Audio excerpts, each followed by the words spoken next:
인간이 얼마나 타락하고 악해질 수 있을까요? 인간은 한편으로 선하고 아름답고 고상하지만 동시에 악하고 변태적이며 사악하기 그지없습니다. 소돔 사람들의 타락한 죄악상은 이런 인간의 실상을 단적으로 보여주고 있는데요. 오늘 이 시대와 다를 바가 없습니다. 결국 소돔과 고모라에서는 의로운 10사람을 찾을 수 없었고 하나님은 그곳을 심판하시게 됩니다. 그렇다면 소돔과 고모라의 심각한 죄악은 구체적으로 어떤 것이었을까요? 오늘 본문은 창세기 19장 1절부터 11절이고요. 그 중에서 4절부터 9절까지 있겠습니다. 그들이 눕기 전에 그 성사람 곧 소돔 백성들이 노소를 막론하고 원근에서 다 모여 그 집을 에워싸고 롯을 부르고 그에게 이르되 오늘 밤에 내게 온 사람들이 어디 있느냐 이끌어내라 우리가 그들을 상관하리라. 롯이 문 밖에 무리에게로 나가서 뒤로 문을 닫고 이르되 청하노니 내 형제들아 이런 악을 행하지 말라. 내게 남자를 가까이 하지 아니한 두 딸이 있노라. 청하건대 내가 그들을 너희에게로 이끌어 내리니 너희 눈에 좋을 대로 그들에게 행하고 이 사람들은 내 집에 들어왔은즉 이 사람들에게는 아무 일도 저지르지 말라. 그들이 이르되 너는 물러나라. 또 이르되 이자가 들어와서 거류하면서 우리의 법관이 되려 하는도다. 이제 우리가 그들보다 너를 더 헤아리라 하고 롯을 밀치며 가까이 가서 그 문을 부수려고 하는지라. 아멘. 오늘 말씀의 제목은 소돔과 고모라의 죄악이 이 시대에도 있다 입니다. 자, 오늘 본문에 보면 천사들이 소돔을 방문하자 롯은 천사들을 자신의 집으로 초대했습니다. 그런데 밤이 되자 소돔 백성들이 노소를 막론하고 롯의 손님들을 성폭행할 목적으로 그 집을 찾아왔습니다. 소돔 백성은 자신들의 쾌락을 위해 외부에서 찾아온 사람들을 이용할 만큼 타락해 있었던 것이죠. 이렇게 문란한 성문화는 단지 소돔 백성들의 성적 타락만을 보여주는 것이 아닙니다. 소돔 백성은 젊은이나 노인이나 자기의 이기적인 욕망을 위해서 다른 사람을 수단으로 사용하는 것에 익숙해져 있었으며 그것이 바로 그들의 삶의 방식이었던 것이죠. 하나님은 사람을 수단으로 삼아 자기의 이기적 욕망을 채우는 일체 행위들에 대해서 진노하십니다. 그렇다면 우리가 살아가는 현대사회는 어떻습니까? 얼마 전 N번방 사건으로 불리우는 사이버 성범죄 실체가 드러나서 사람들이 경악하게 됐었지요. 그 사건에 연루된 범죄자들은 여성들 특히 미성년자들을 협박하여 불법 촬영물을 강제로 제작하고 유포했습니다. 소돔 백성들의 이기적인 욕망과 폭력을 심판하신 하나님께서 오늘날 이러한 범죄도 두고 보실 리 없습니다. 이 사실을 기억하고 하나님의 백성인 우리는 영적으로 혼탁하고 어두운 사회를 밝히는 빛과 소금으로 깨어있는 삶을 살아야 합니다. 주변의 어려운 이웃을 사랑으로 섬기며 거룩하신 하나님이 세상의 모든 죄악을 감찰하시고 언젠가는 보응하신다는 엄중한 진리를 담대히 전해야 합니다.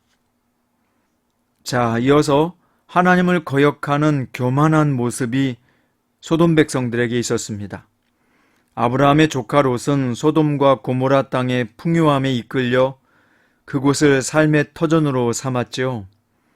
그는 소돔 땅으로 이주하면서 요단 온 들판이 물이 넉넉한 것이 마치 주의 동산 같다라고 생각했습니다.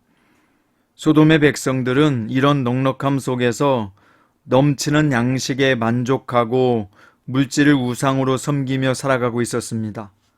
선지자 에스겔은 소돔의 죄악을 한마디로 교만이라고 지적했습니다.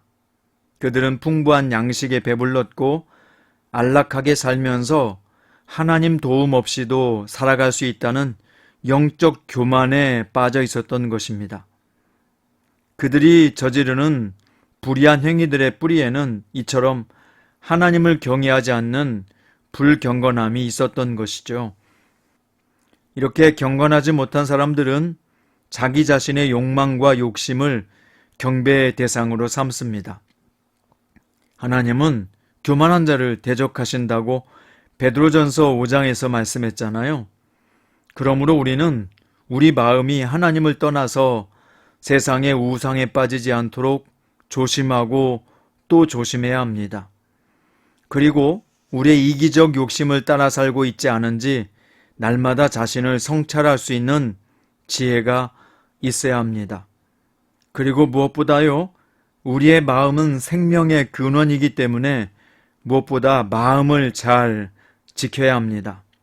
세상은 하나님을 거역한 채 불의와 불법 속에서 살아가는 사람들로 넘쳐납니다. 그러나 하나님의 백성인 우리는 하나님을 의지하며 날마다 순종하는 삶을 보여주어야 합니다.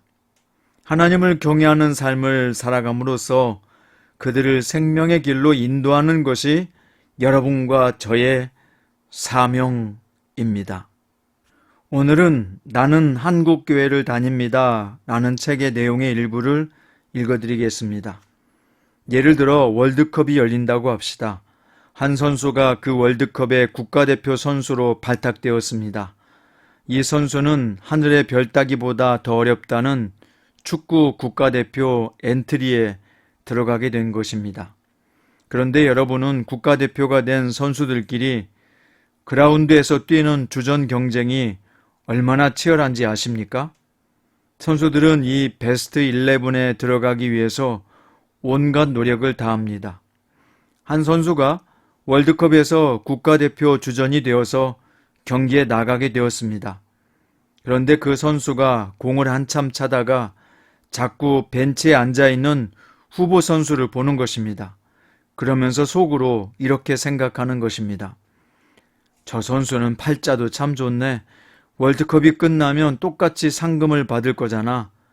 그런데 자기는 편하게 벤치에 앉아서 쉬고 난 전반전부터 뛰었는데 후반전까지 교체도 안 해주고 이거 너무 불공평한 것 아니야? 감독님이 날 너무 부려먹는 거 아니야? 정말 힘들어. 이건 너무 불공평해. 여러분 어떻습니까? 정말 그렇습니까? 그게 아니죠. 만약 그렇게 생각한다면 이 선수는 큰 착각을 하는 것입니다.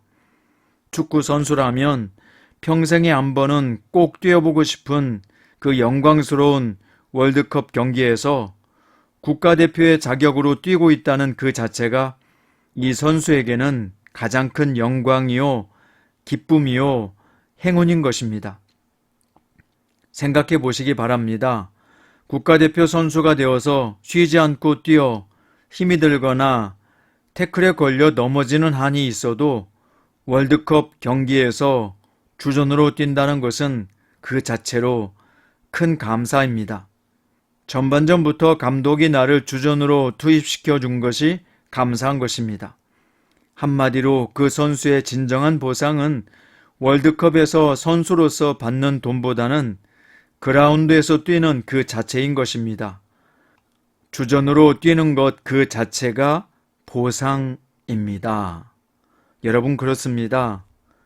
축구 선수가 월드컵에서 주전으로 뛰는 것 자체가 큰 영광이요, 행복이요, 기쁨이죠. 우리도 하나님 앞에 주전으로 발탁된 사람들입니다. 주님은 다른 사람이 아니라 여러분과 저를 그리스도인으로서 주전으로 뛰게 하셨으니까요. 오늘 또 나의 삶의 자리에서 주전으로 뛰게 된 것에 대해서 감사하면서 소돔과 고모라 같은 죄악이 판치는 이 시대에 참으로 하나님의 백성으로서 정체성을 지키며 거룩하고 순결하게 살아갑시다.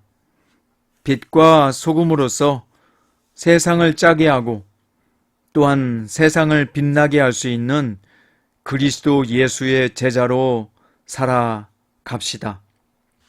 하나님께서 나를 주전으로 부르신 것에 대해서 감사하면서 오늘 하루를 기쁘고 행복하게 보내시기 바라고요. 내일 주일도 귀하고 아름답게 쓰임받는 일에 감사하며 영광 돌리시기를 바랍니다. 기도하겠습니다. 살아계신 우리 주 예수님, 참으로 감사합니다. 저희같이 부족한 자들을 주님께서 주전으로 부르시고 소돔과 고모라 같이 죄악이 관영하고 가득 찬 세상에서 주님 말씀을 따라가는 거룩한 자로, 구별된 자로 살게 하신 것 감사합니다. 우리의 신앙을 잘 지키고 좌로나 우로나 치우치지 아니하며 하나님을 사랑하고 하나님 주신 사명을 주전으로 뛰게 하시는 하나님의 은총으로 알게 하여 주옵소서. 오늘 또 저희를 사용하시고 불러주시고 써주셔서 감사합니다. 모든 것 하나님께 영광 올려드립니다. 살아계신 예수님의 이름으로 기도드립니다.